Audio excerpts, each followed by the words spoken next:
sur un condensateur électrolytique. Donc celui-là, il est... alors c'est pareil, c'est des trucs que j'ai dans des sachets depuis des années.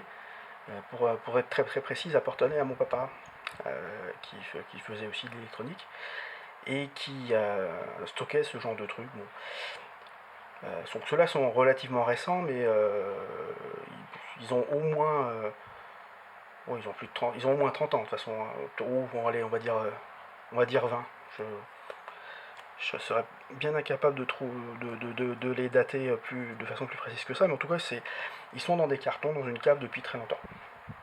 Donc, précision, ici je vais faire une mesure donc, sur électrolytique, je suis à 0 ici, électrolytique, mais la différence c'est que là il va y avoir à respecter bah, la polarité du composant, donc moins, plus.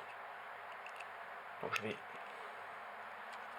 Alors attendez, j'ai quand même laissé les pattes un peu proches puisque je voulais après vous montrer autre chose. Voilà, je vais le poser. Donc le condensateur est positionné sur électrolytique.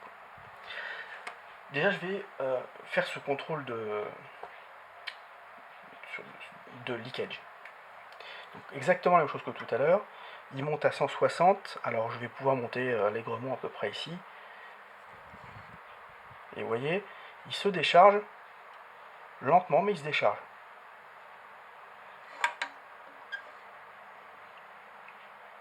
Que je sois précis, enfin, l'œil magique, pardon, s'ouvre lentement, mais il s'ouvre.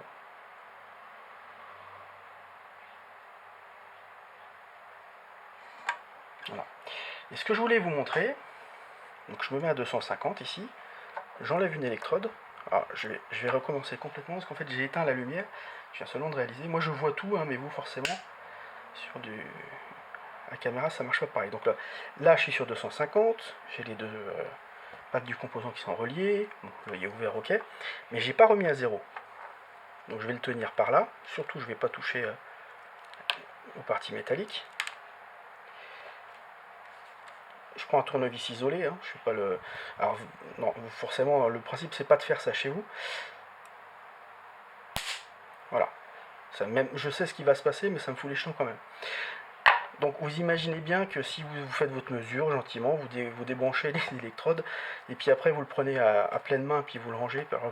Le choc électrique c'est pour vous. Hein. Donc là, il n'y a pas de problème, il est déchargé. Alors en général, quand vous trouvez un condensateur, vous ne savez pas d'où il vient, ce genre de choses, vous ne touchez pas aux électrodes, et ça, avec un tournevis bien isolé, d'ailleurs l'idéal aurait été que je ne le tienne pas la main, mais que je le fasse comme ça, vous pouvez le décharger. Alors bon, c'est mieux de mettre une résistance et tout ça, mais là au moins c'est clair.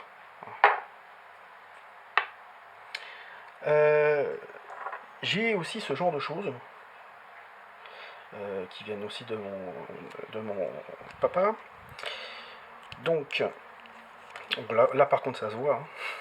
Donc 50 microfarads, tension de service maximum 350 volts. Alors, vous voyez déjà je fais le guignol parce que je suis toujours sur 250 là. Donc je vais redescendre à 0. Le moins, le plus. Alors souvent, voilà, j'allais dire souvent il y a un point rouge sur ces vieux composants du côté positif. C'est important de le savoir parce que bon ceux-là le marquage est encore bien présent, il est très clair, mais sur certains condensateurs, des fois il n'y a vraiment que le point rouge qui vous aide à savoir ce que vous avez dans les mains. Donc je vais recommencer, je vais faire exactement la même chose. Voilà. Et oui, il se décharge. Il est encore exploitable. C'est 350, donc oui, donc je peux y aller à fond en fait. Ouais. Il met quand même beaucoup de temps à se décharger. À s'ouvrir.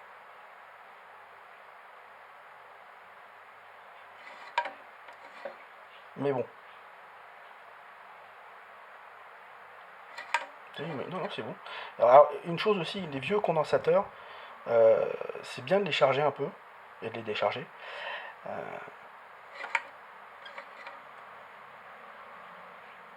J'ai entendu quelqu'un qui m'a dit sur une vieille radio, on l'a branché je sais plus, 60 volts, 70 volts au lieu de 220. On a laissé les condensateurs bouillir, c'est le terme qu'il a utilisé. Et après, au bout de quelques heures, c'était bon, il marchait. Bon. Voilà, donc vous voyez, là je leur fais le test plusieurs fois, et ça s'ouvre, il n'y a pas de... Il n'y a pas de souci. Bon, c'est peut-être pas aussi rapide que l'autre, mais. Alors je repasse bien à 0. Voilà. Si vous avez un doute, après, hein, il faut pas. Comment dire? Il faut pas hésiter. Plutôt que de se le faire, de s'électrocuter, vaut mieux vérifier. J'aurais peut-être pu aussi. Alors attendez, je vais remettre tout ça. Tester. Donc 50 microfarads. Donc là, je vais revenir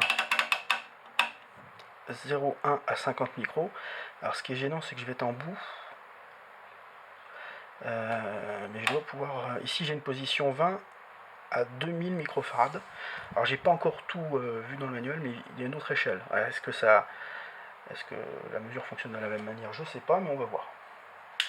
Donc là, je suis à peu près par là.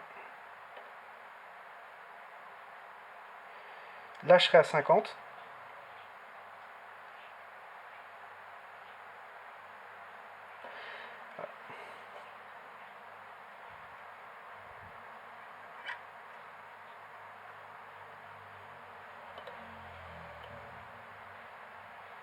Ouais.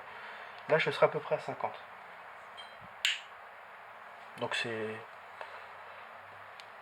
Oui, je suis même quasiment à 50. Donc ça va. Je vais aller chercher mon autre petit point de mesure et puis je vais vérifier la valeur avec. Voilà, donc c'est le pont dont je vous parlais. Bon, entre temps, j'ai changé la batterie de l'appareil photo. Ça.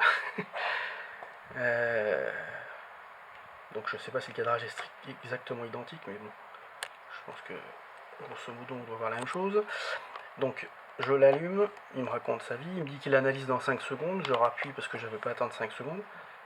Et là il me dit capacitance 56,98 microfarads. Voilà, je pense qu'on voit bien l'écran. Puis il y a une flèche vers le bas, il me donne... Bon là en l'occurrence j'arrive pas à descendre. Mais voilà, en tout cas, avec ça, je connais la valeur du condensateur. Il est à 56 à 57 microfarads.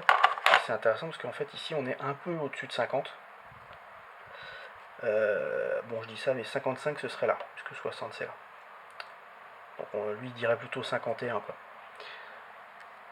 Donc, toujours dans